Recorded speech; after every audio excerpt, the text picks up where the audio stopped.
in today's society or today's even church. Really, you have to kind of do your history on it. And like I said, to teach it a little bit, but some people might be thinking it's kind of like let. Some people are like, well, I give up this stuff to let, and then the rest of you I Right. just kind of knock off. So, like, people might be thinking, how often does someone, or how often have you corrected someone on the Middle Ages? How often does that come up? Are you talking in just my conversations?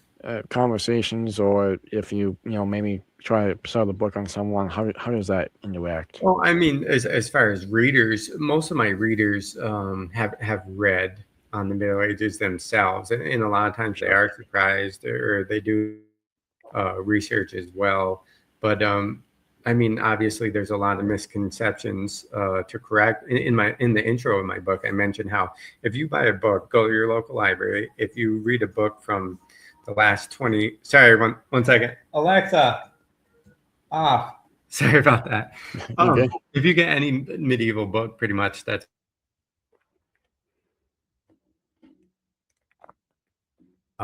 what Americans believe about the Middle Ages is not actually true.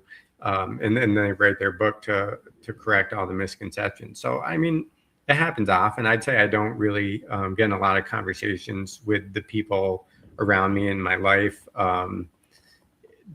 That leads me to correcting a lot of misconceptions. But I will bring it up. I do some editorials at local newspapers, especially with all the No King protests that have been going on.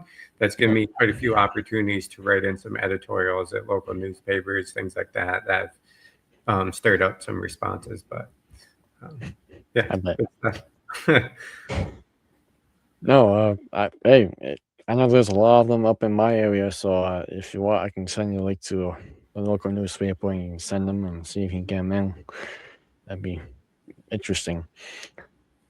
Um, yeah. So, so I'm really enjoying it because, like I said, Middle Ages is kind of quite fascinating. I actually did 2 episodes on the Inquisitions a couple years ago. And just like you said, the myths of them and everything that people misinterpret about them. Right. Yeah, and I'd say of the whole of the Middle Ages, that's the subject that surprised Sure. me the most actually when I learned the truth of that. And so I'm glad you've covered that, and I'll definitely check those out. Yeah. I mean, because they're different from the Crusades, right? I mean, they're Right, for completely sure. different. Yeah. Right.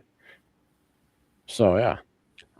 Again, the book get one actually popped up on time this time. Missing Monarchy. Jeb Smith. Again, he does a couple other books. So Jed, I had this thought come up in my head when I was actually looking at your books before the show. Um, do you do any teaching for history, or have you done any teaching for history? Because I think you'd be a great teacher. I'm just throwing that in there.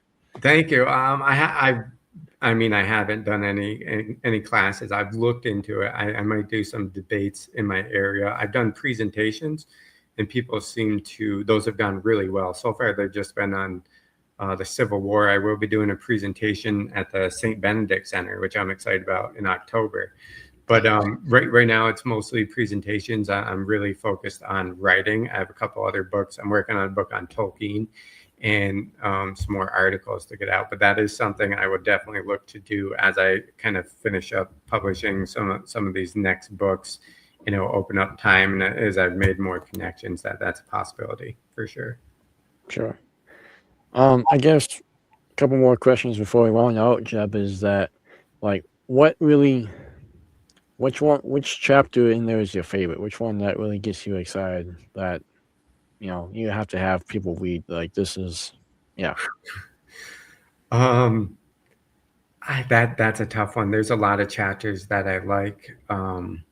I really like that I start out with correcting the misconceptions about a medieval king and the power that he has, because I think that's the most common misconception. The one on decentralization is important so that people can see an alternative to the modern centralized state. I think my critique of democracy, I mean, I have a lot of chapters, but on democracy providing self governance, it's kind of in our mindset that legislation representatives in voting and democracy provides you self-government, but it's actually the opposite. That's how we've lost our self-government. That's how it was taken away from the people and given to the modern state, who now we're now controlled by national political parties.